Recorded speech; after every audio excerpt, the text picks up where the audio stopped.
I think that there is implicit character formation in embracing the notion that I am a person becoming. I am in development. I am responsible for my life.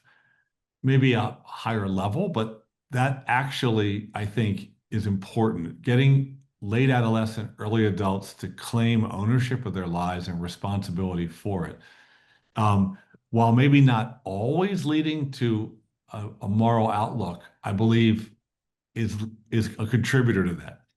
Secondly, some of the particular mindsets that I cover, I think lead to, although they don't guarantee moral choices. So, for example, being a creator doesn't guarantee moral choices, but I'm going to give the world something. Mhm. Said that way, there's a moral dimension. The second mindset is the mindset of being a mentor, paying it forward by helping another. That mindset, which is all over college campuses, it's the soft power of college is mentorship of all different forms.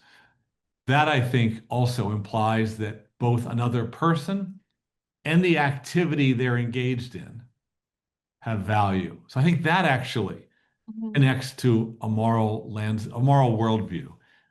Um, and then I think that the idea of teamwork, and I have, it's one of the big mindsets that colleges foster because students are on teams all day long. Colleges are teams of teams. There are Mhm. different roles on teams, residence hall, seminar, club, you know, there are different ways of being a teammate.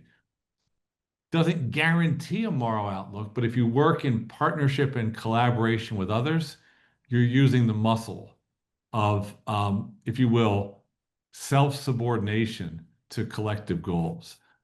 So there might be another book to write or more for me to learn about this, but I think that if these are not moral guarantees that being a discoverer, a creator, a teammate, and a mentor will make you a moral person, I believe that they are moving directionally in a very positive way.